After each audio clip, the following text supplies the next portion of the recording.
Hello, everyone. It's our last series on the skin, part 4, and I'm very excited to share some things with you tonight and kind of help you tie everything up.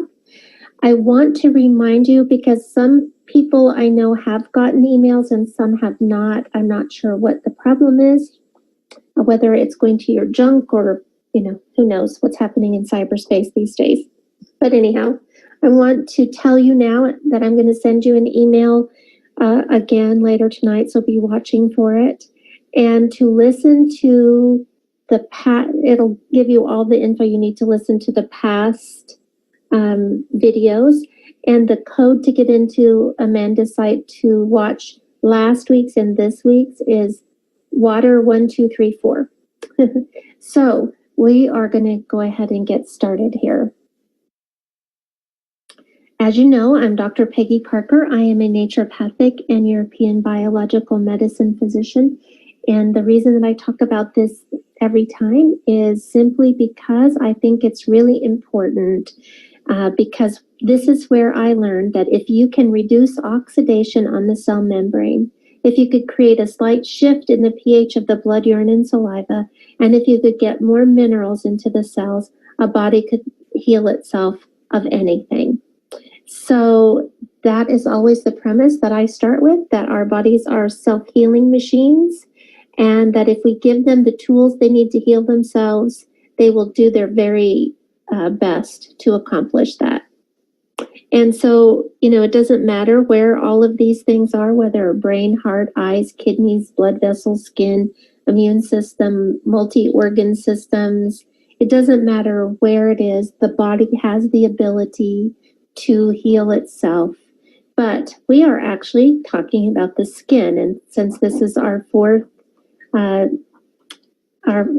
fourth in this series of 4, we are going to see what we can do to tie it all together. So we want to start from the beginning and remember that everything that we talk about begins with cells, and cells form cells form tissues, and tissues form organs, and organs form systems, and systems form organisms like us. And that tissue is made from a group of cells, and that not all organs are internal, because your skin is your largest organ and it contains about 2 trillion cells. It weighs at least 8 pounds, and there's about 22 square feet of it covering your body. And without it, we would literally evaporate. And skin has lots of functions. And so we're going to talk in depth about a few of the functions we haven't touched on much so far. So everything from waterproofing to insulating to protection to manufacturing vitamin D and interacting with organs and systems. So your skin, remember, is made of 3 layers: the epidermis, the dermis, and the subcutaneous, which is also sometimes called the hypodermis. And that there is a natural progression from the bottom layer to the top layer of your skin. And it takes about 5 weeks from the bottom layer of the epidermis to get to the top layer of the epidermis to slough off. And in that sloughing, we lose an average of 40,000 skin cells per hour. So here in this insulating mechanisms, this is a really important little illustration because it takes you through all the different parts of your skin and how all of these different components live in different layers of the skin. And we're going to talk a little bit in depth about this particular illustration tonight. So it's going to come up more and more often than usual in tonight's talk.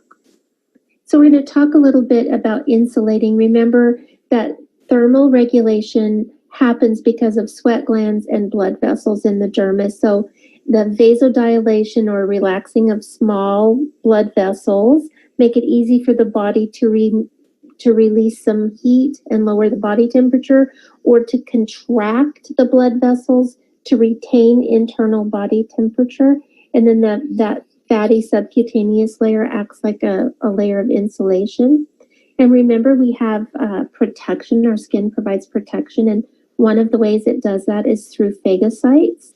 And phagocytes kind of gobble up all the microbial invaders.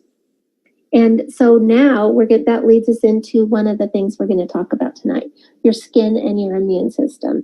So besides those phagocytes gobbling up all those microbial invaders, your skin is a vital link to your immune system. Sweat carries away toxic materials that are gathered up by your lymphatic system. And there are actually cells in every layer of the skin to detect foreign proteins like bacteria and viruses and fungi, which signal the phagocytes to spring into action and get to work. Now, rashes are another example of the histamine reaction that's caused when blood vessels constrict. Okay, let's stop. I'm going to back up here. So one of the other, I want to say that differently. One of the other examples of your immune system and your skin interaction are rashes. So let's just pretend that if you've ever come across a stinging nettle, you'll know exactly how fast this can happen. So you brush against a stinging nettle and all of a sudden histamine is released, and that causes the blood vessels to constrict. So if you've ever seen it when you had a contact rash, some people have, I'm not allergic to poison ivy, but people who are, they'll have the same kind of reaction where the skin sends a message to the brain, and your immune system then releases histamine, and that causes the blood vessels to constrict real quickly to keep those invaders from traveling too quickly and getting into your bloodstream too fast. So you'll see that all around an area, contact area, it happens with a bee sting too. You'll see it where it will all of a sudden get a big welt and it turns white all the way around it, because that's where the blood vessels are constricting and not allowing blood flow right there. And that slows down the speed at which any of these things, these antigens can enter your bloodstream and do damage. So it's your immune system and your skin are linked inseparably. There's just basically, your skin is actually part of your immune system. And here are some roadblocks to your immune system and your skin. So restrictive or constricting. I can't hear anything.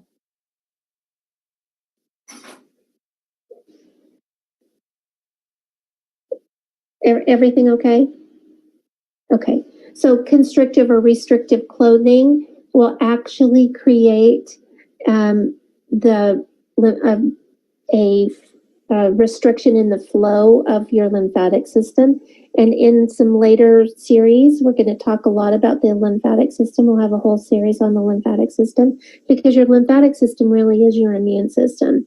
So the tiny little lymph vessels that come up to the surface of the skin, they're so tiny that anything tight will actually block it from working. So when we wear, I don't know if this happens to you, but you could have something on that doesn't feel that bad. For instance, a bra. But after a certain number of hours, it starts driving you crazy, because your lymphatic system has been shut off for so long that it begins to send messages to your skin to get that off, to get it off, to get it off, to get it off. Or maybe your jeans are too tight, or your sometimes earrings do it to me. Like, I don't know. There are things that touch my skin that after a while, they just start to really drive you crazy. And it's really a signal from your immune system or your lymphatic system to tell you to remove that so that it can begin working properly. Too much sunlight actually on your skin actually begins to reduce your immune system. So people with eczema and psoriasis and things like that will actually have light treatments back when in the old days when I used to be really bothered by eczema or contact dermatitis, the doc would, the dermatologist would always happen on my hands. He would have me put my hands in a light treatment, kind of like a suntan bed.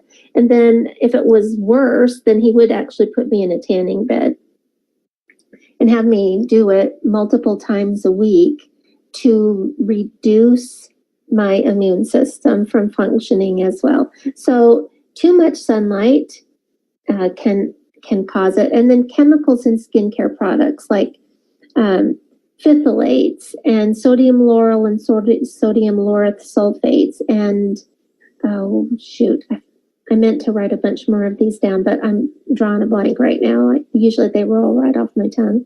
But these things are quite dangerous. In fact, I'm going to tell you a little bit about, I pulled up some PubMed articles on phthalates, and so I need to find that here in my little notes. Just a second. So phthalates are used in everything from household cleaners to food packaging to fragrance, cosmetics, and personal care products. But in the past few years, researchers have linked them to asthma, ADHD, breast cancer, obesity, type 2 diabetes, low IQ, neurodevelopmental issues, behavioral issues, autism spectrum disorders, and altered reproduction development and male fertility issues. And if you look, they are in the coatings on a lot of medications. They're in shampoos and soaps and scrubs and, I mean, almost every skincare product that's mass produced will have phthalates in it.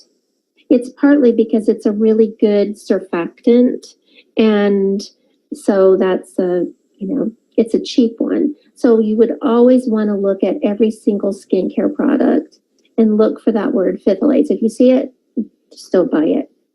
Sodium, and because it's based on petroleum products, and it's the long-term buildup in your body. And remember that your skin is like a sponge, and anything you put on your skin ends up in your body.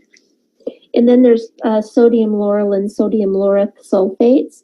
According to the Environmental Working Group Skin Deep Cosmetic Safety Database, they are considered a moderate hazard that's been linked to cancer, neurotoxicity, organ toxicity, skin irritation, endocrine disruption, and blindness, as well as negative effect on the kidneys, the liver, and the central nervous system. Doesn't hardly seem worth it, does it? And they're used in all kinds of things, from shampoos to different kinds of body washes and hand cleaners, that kind of thing, because they suds up really well. They're a cheap way to make a lot of bubbles. So please be careful and look out for those. As well as, gosh, I can't think of the name of it. It's the same thing as antifreeze, and it's in almost all of your skincare products. And if I could just have a brain in my head right now, it would pop up. But I'll think of it as we go along, and we'll talk about it. So when you continue to set up these roadblocks to your immune system by putting these things on your skin, or exposing yourself to too much sunlight, or wearing something that's too restrictive, then you start to see all kinds of circulation in your both blood and, more importantly, your lymphatic system, which then we begin to see a lot of breakdown in your whole body. And it all starts with your skin.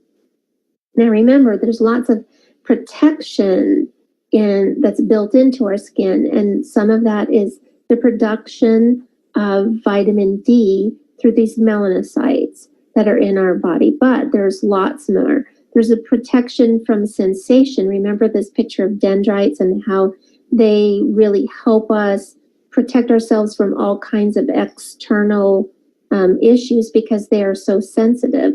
And so which leads us to this topic of your skin and its connection to your nervous system. So we're going to see this picture again so that you can see where the nerve bundles are. They start down there in the subcutaneous tissue and work themselves all the way up to the top.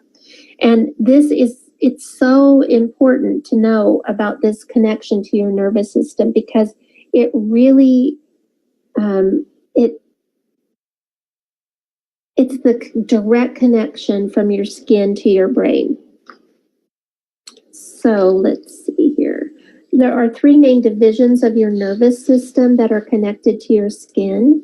And one of them is your autonomic nervous system. And that regulates your unconscious body functions like breathing and digestion and heart rate. So that also would produce sweat and to help heat and cool your body and that sort of thing. And it's when you hear stuff about your different parts of your nervous system, this one is the feed and breathe or rest and digest part of your nervous system. But the sympathetic nervous system, its primary function is to stimulate your fight or flight response to different situations. And so this I'm going to go back here. These nerve endings combined with your hair follicles and all kinds of things in those three layers of skin really stimulate that fight or flight sympathetic nervous system.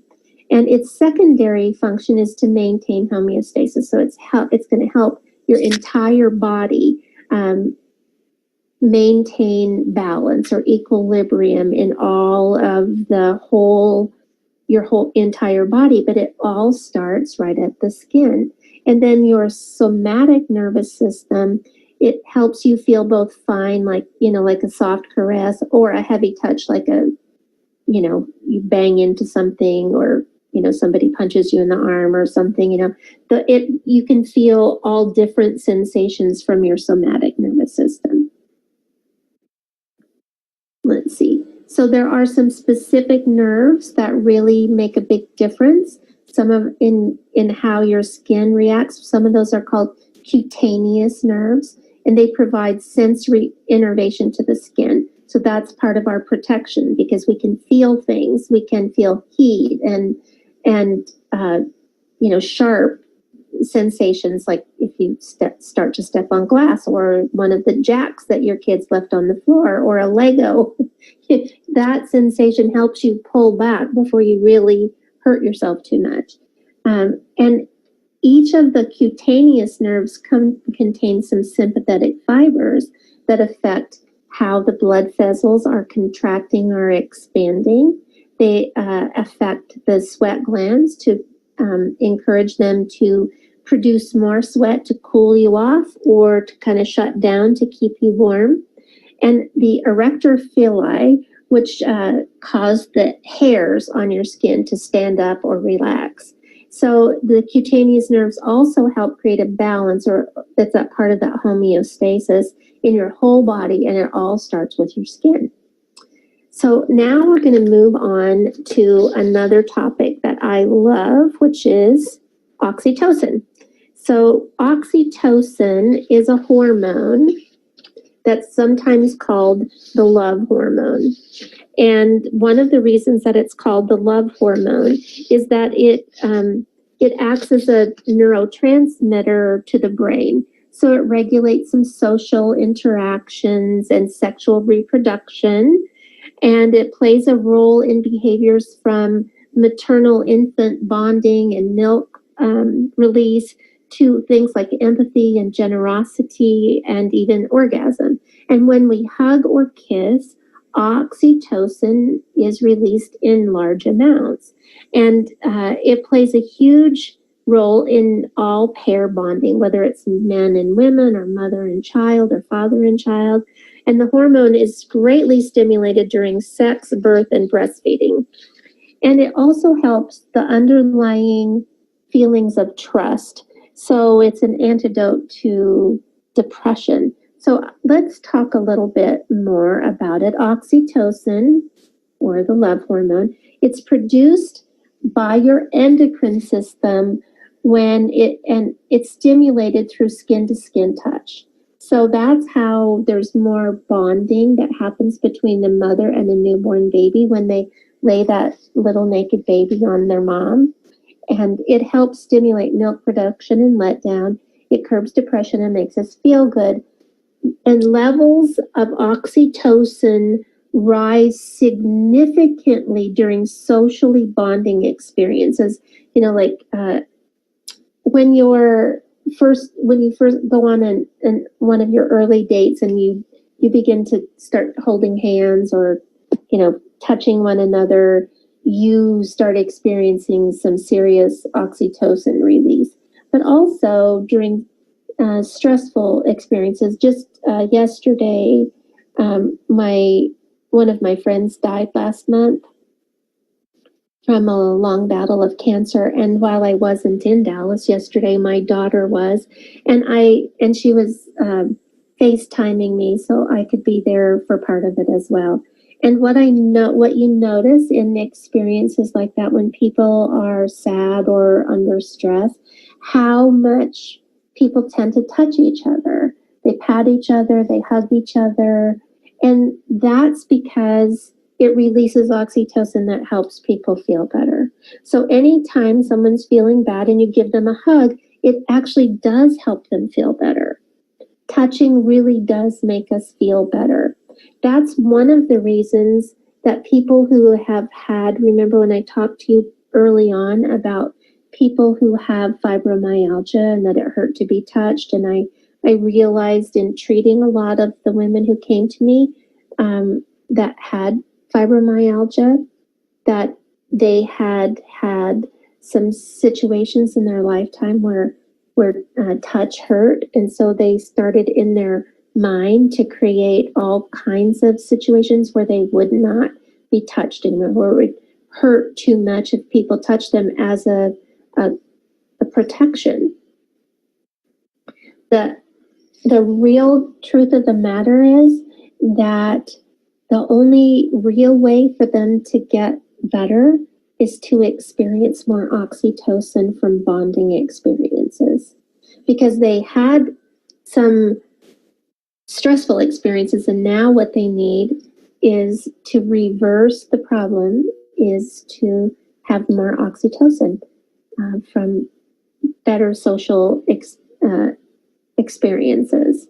And let's talk about some really interesting things. There were 12 ways that oxytocin affects you, and I kind of consolidated a few of them.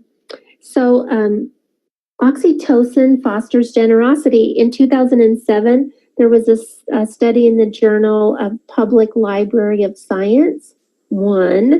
Participants inhaled oxytocin or a placebo through their noses and then were given a decision on how to split money with a stranger. Those on oxytocin were 80% more generous than the ones who didn't have oxytocin. So this is really important.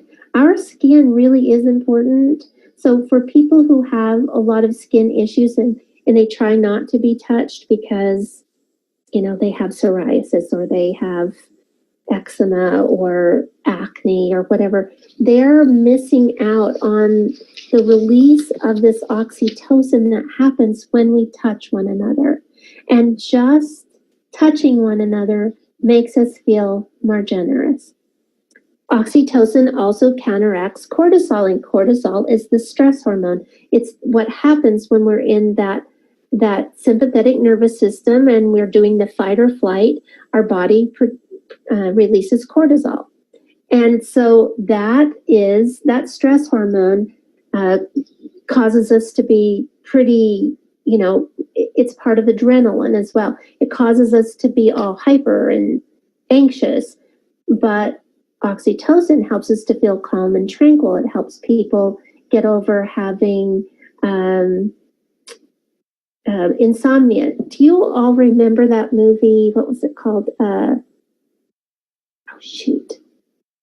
It had Jack Nicholson and I can see her face. What is it called? Anyway, they were both people who worked all the time. and Diane Keaton, and they worked all the time, and they actually had sex, and then they decided to sleep together, and for the first time in their lives they slept for 8 hours. Well, that's because a whole lot of that stress hormone was down, and the oxytocin was up. So it also reduces cravings. According to a 1999 article in the journal Progress in Brain Research, some studies indicated that oxytocin inhibits tolerance to addictive drugs, including opiates, cocaine, and alcohol, and reduces withdrawal symptoms. So they considered it an antidote for cravings. They later did some more studies and found that it helps with people who have food cravings as well. So all kinds of things, positive things happen when we touch one another.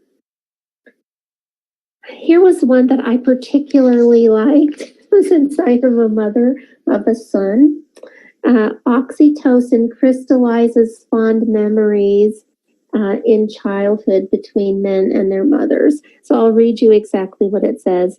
In a November study in the journal Proceedings of the National Academy of Sciences, supported researchers' theory that oxytocin would amplify men's early memories of their mothers. In a group of 31 men, those who inhaled a synthetic version of the hormone found the hormone intensified fond memories of their mothers, and if their relationships had been positive, those whose ties with their moms had frayed downgraded their opinions after inhaling oxytocin and had better. They had thoughts of wanting to reunite with their mothers. So important. It solidifies relationships by promoting attachment. So there was a study done on children in orphanages in Romania and Russia who were, had been separated from their mothers, were not being touched very much, and then their levels of oxytocin were measured against children who had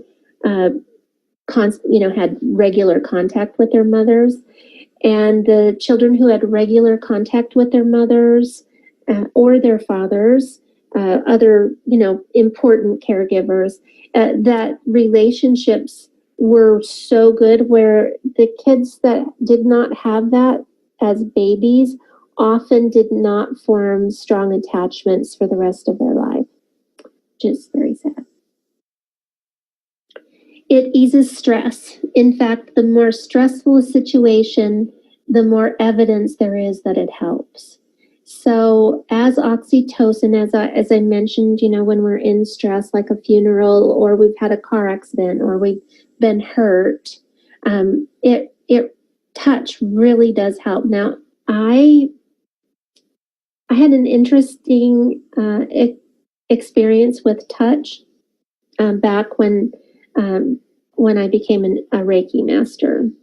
I realized that just touching people with the intention of helpful, loving, all of that really does help their bodies heal themselves. It was so amazing just to see what happened when I touched people.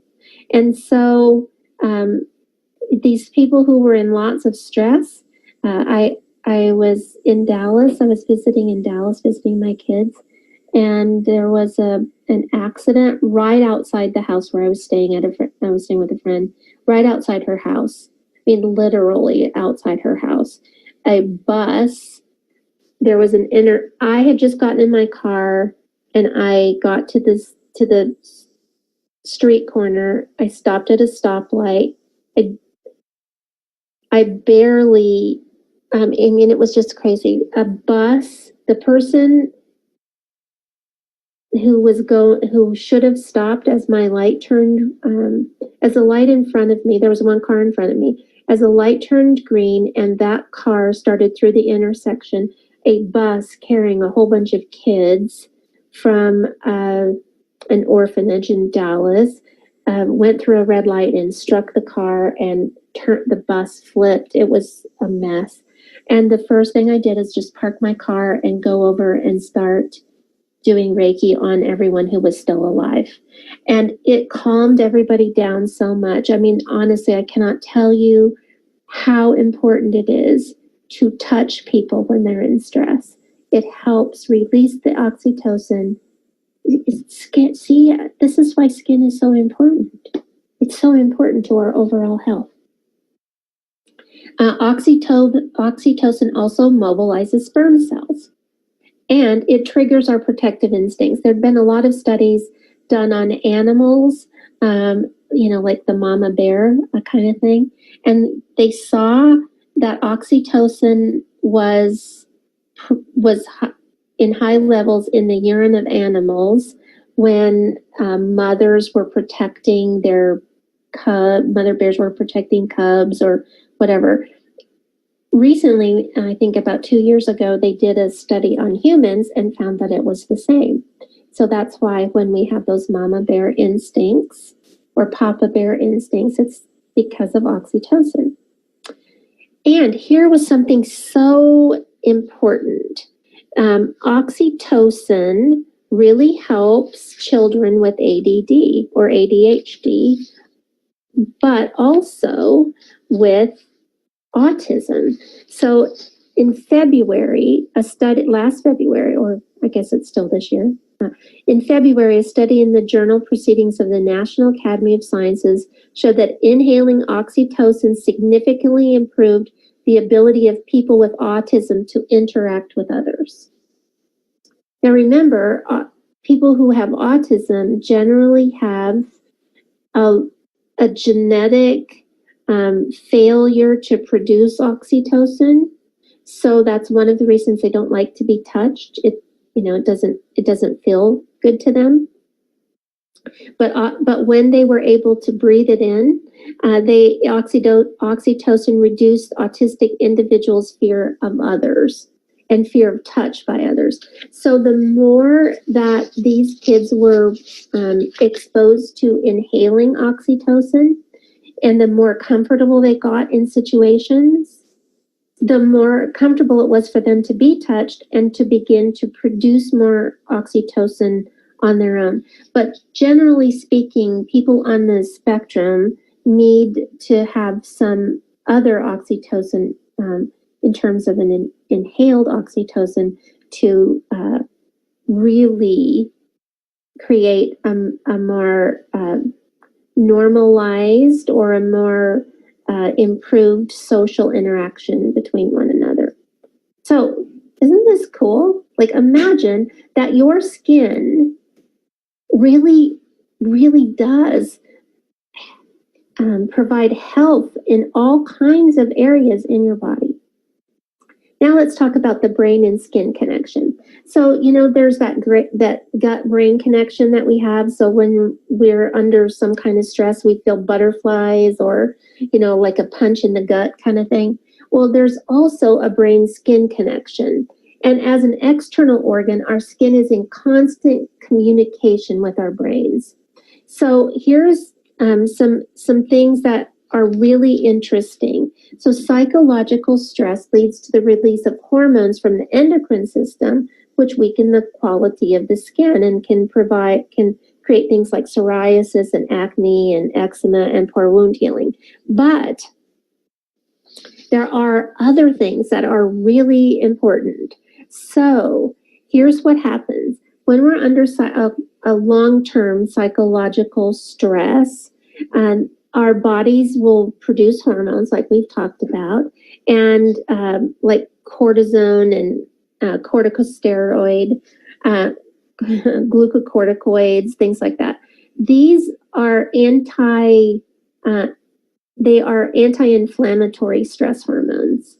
And when they produced, they begin to start raising our blood sugar levels. They do all kinds of numbers on our body. And all of these things eventually weaken the quality of the skin in several ways. If the immune function is weak, the skin is prone to bacterial infections. If we have too much cortisone going on, if we have too much adrenaline being released, the adrenals burn out. And then when cortisol burns out and the skin starts getting inflamed, we start having all kinds of inflammation issues like psoriasis and eczema. If the blood sugar raises, then skin aging happens very rapidly, which it produces AGEs, which are long names of chemical reactions that we won't go through. They wrinkle the skin. If your thyroid weakens, the entire metabolism slows down, resulting in poor blood circulation, hormonal imbalance, and dry, dull, and lifeless skin.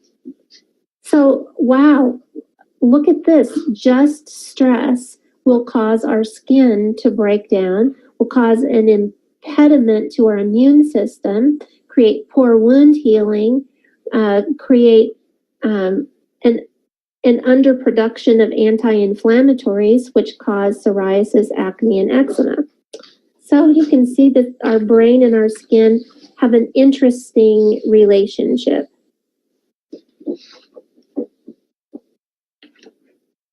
Let's see what we have next.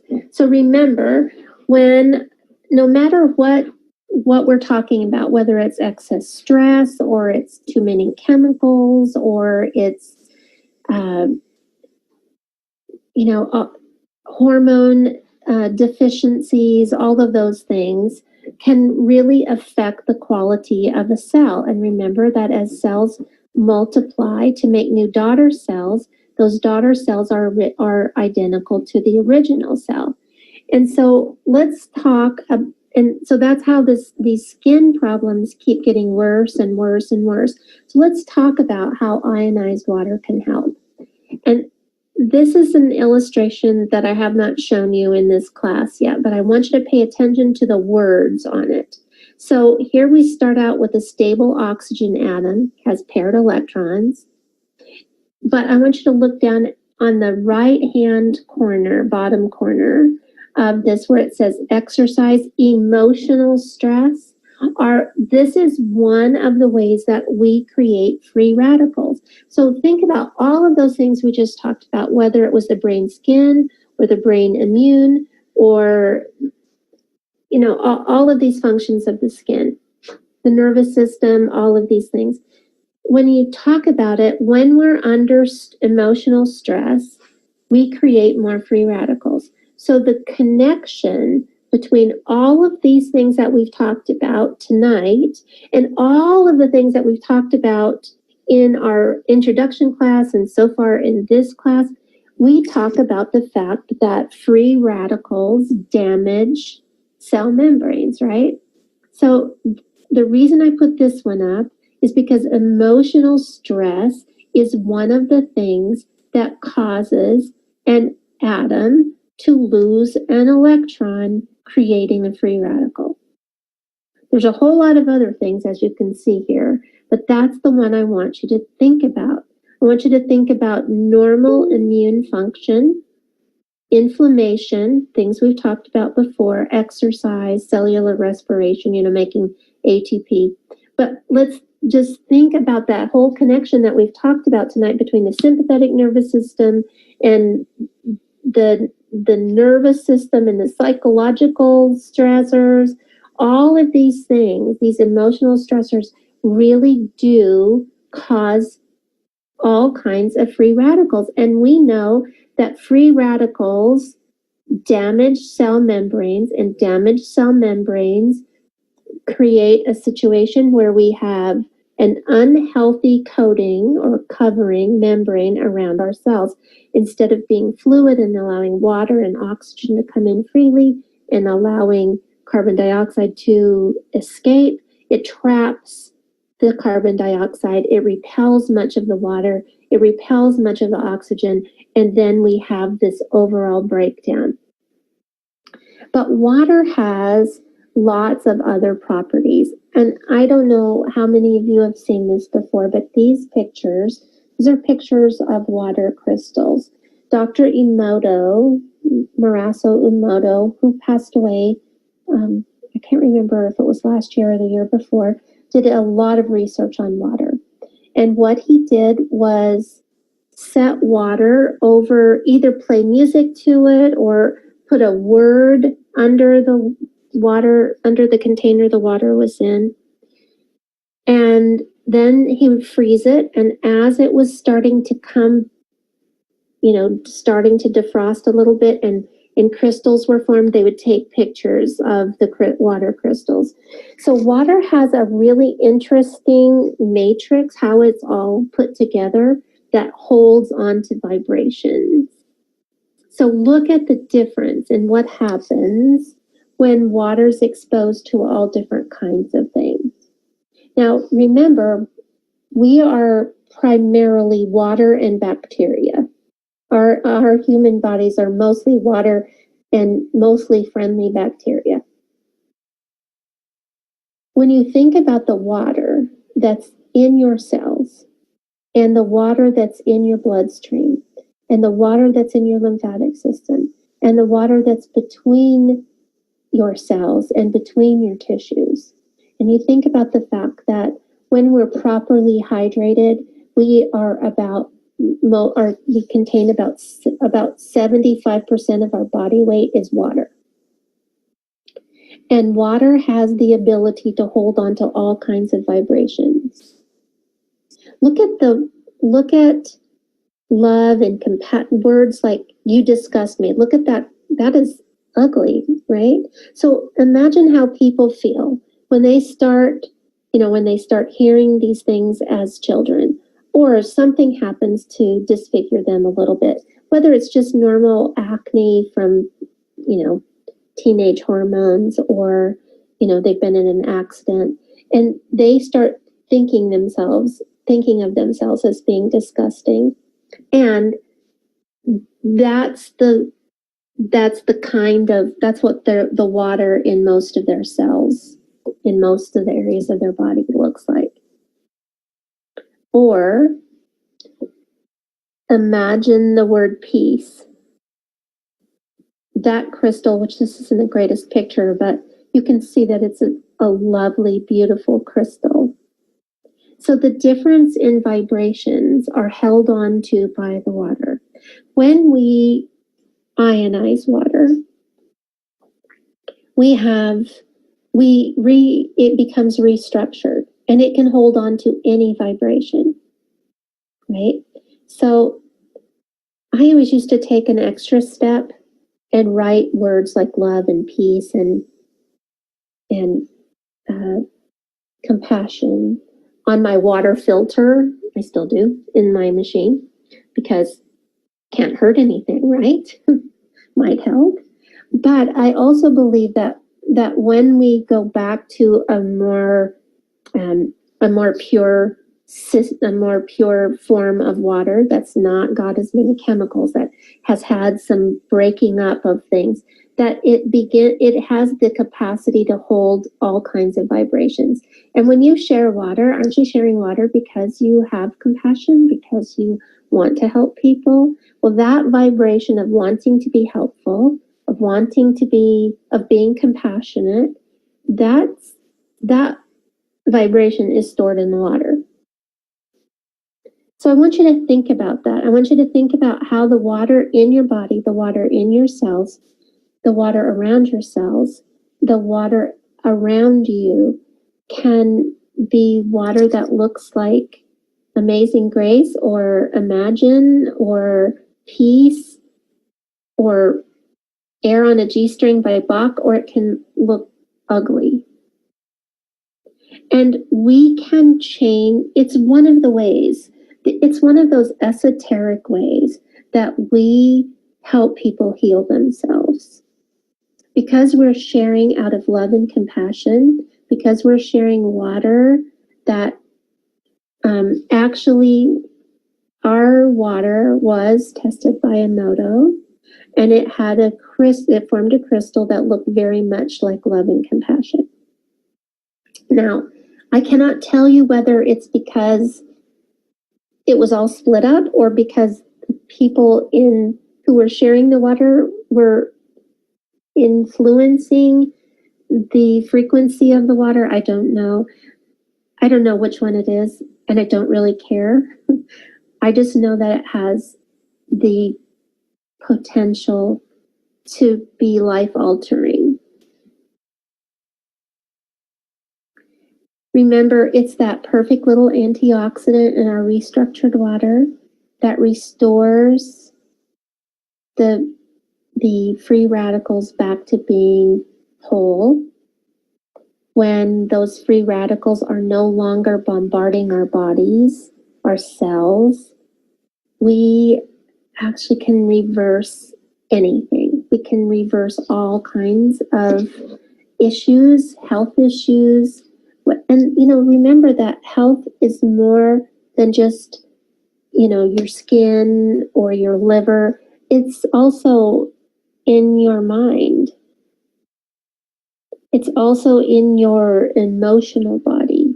So we can have an enormous effect on all parts of us, starting with how our skin perceives the world, how our skin reacts to our brain, how our skin reacts to our immune system, how our skin reacts to our nervous system. All of these things can be dramatically impacted by reversing the oxidation on our cells and drinking this water that not only has an interesting structure to it, but also contains all kinds of these perfect little antioxidants in the form of H2 and free electrons. Remember that the more antioxidants from free electrons and hydrogen gas flood the area, it reverses oxidation, then hydration is restored, then intracellular pH balances, oxygen levels are increased, more energy is produced by the cells become high functioning, and tissues are revitalized. And we all know that healthy tissues create a healthy body. And so this is how together we can impact the health of people all around the world, one glass of water at a time. And if you need any proof, I'm going to show you something. Remember last week when we talked about Darier's disease? Well, these are the pictures that I was sent today of this young woman. Here we are, 10/13, just October 13th, all the way to November 3rd. Look at the difference. Doesn't it just make you want to cry with joy? Because now this young woman, she's only 28. Think about the fact, do you think she wanted to be touched much or wanted to be seen by people much? But look at her now. She's got her beauty radiating from within to without, to outside, right? This is the kind of gift that we can give people. We can help them want to be touched. We can help them produce more oxytocin. We can help them have healthier skin. We can help them have healthier cells inside, outside, and every which way. This was just from doing the water protocol for skin and drinking water.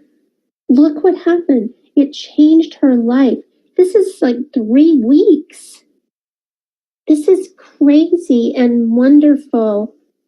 And you are able to do this for people. You can do it. You can share. You can be the change you want to see in the world. And you can do that with water. So now they're all kind of teary. Let's see who has questions. Whoops. How did I do that? Let's go back.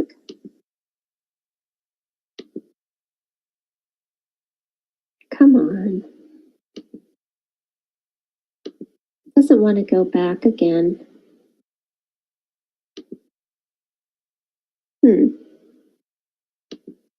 Well, I'm just going to be here without any pictures. Can you see me? Okay. Here we are to chat. So we don't need that question mark anyway.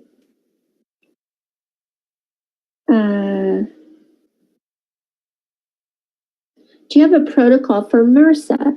Well, it would be wound care, the wound care protocol. And what's the life of beauty water? You know, this is what I know about water that you're using, is that the fresher it is, the better it is. So while it may technically have an ORP value for a certain length of time, I notice a big difference when water's fresh than when it's old. The only old water that truly works for is just the strong alkaline water for emulsifying. That's the only water that truly works when it's old. You shouldn't really think about keeping water for more than just a few days, you know, a few hours to a few days to have it be its most effective. If you're just sharing water with people and they don't have their own machine, I would say that if they go more than 5 days on any kind of water, it's going to have lost most of its, you know, its biggest impacts. Do we have any more questions from anybody? We have about 6 or 7 minutes left. Now's your big chance. This is our last night.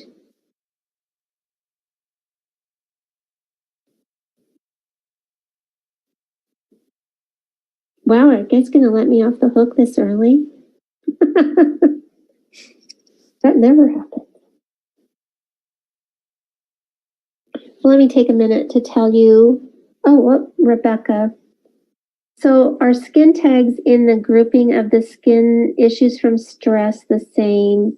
Or is it from an acidic system? I have some on my neck that are little nodules and different flat ones on my belly. They seem to have decreased when I went on a liver cleanse and had no coffee or sugar, etc. for weeks.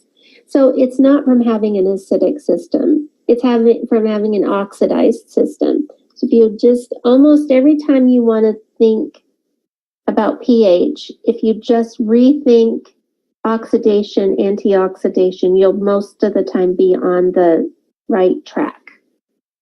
So people don't have acidic systems. Your body won't allow it. You might have a really a minor blip in your urine or your saliva or your blood, but it's never more than a minor blip. But what you can have is a very oxidized system. So to answer your question, it can come from stress, because as your skin breaks down, it's more open to having things like skin tags or keratosis. So some of those flat ones that you might think are skin tags are not. They're called keratosis. And that happens when you get older, because the older you are, generally speaking, the more oxidized you are. And your skin begins to break down. So the way to decrease them is to continue to use the water protocol for just regular skin care.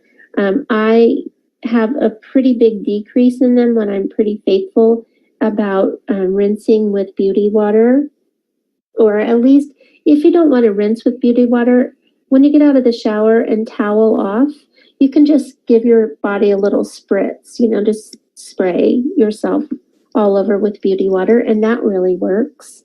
And your liver and your skin are very connected. When we get to the series on the liver, you will see how important your liver is and how it's really connected to all kinds of areas. And so doing a liver cleanse will help your body in terms of making your skin look better. If you've never done a liver cleanse before, so when I used to have a medical spa, I had all of my patients do a liver gallbladder cleanse every week, and I did it with them. And I was the gallstone production queen of the universe. For months on end, I did one weekly, and I still got a lot of stones out. It was bad. And I was eating an all vegetarian diet and juicing and, all the other things. It wasn't until I changed my water that I quit having gallstones and kidney stones and all those other kinds of stones. So changing your water will make a huge difference in your liver health, and your liver health has a huge impact on your skin health. So when you did the liver cleanse, it probably did give your skin a pretty good boost. Anyone else have a question? Can eye makeup affect eyesight? Absolutely. It depends on what your eye makeup is made out of. For instance, most mascara has coal tar in it, which really can affect your eyesight. But you know what affects your eyesight more than anything else is your liver. And here's an interesting situation. So up until the time that I got my first water eye, my first Enagic machine, my eyesight had been deteriorating fairly rapidly. Presbyopia and all that stuff, age-related stuff. Then I started drinking water regularly, went back for my next checkup, and I thought I needed stronger glasses because I couldn't see very, I'm kind of particular about my vision. I couldn't see very well. And it was because my eyes had gotten so much better. And they continue to get better, sometimes only a minor amount, sometimes more. I think it also has to do with the amount of stress, which, as we know, stress, emotional stress, and other stressors affect how many oxidizers we produce. So I noticed that my eyesight continues to improve. And it's at the stage now where no matter what I do, I can't wear my glasses and work on my computer. There is no position that I can put my head in where I can actually see the computer while I'm having my eyes corrected because my near vision has improved so dramatically. Pretty good, right? Anyone else have a question? All right. So I want to thank you all for signing up for this class. I hope you found it enlightening and interesting. And I look forward to us starting our next series next week on the brain. So if you haven't signed up,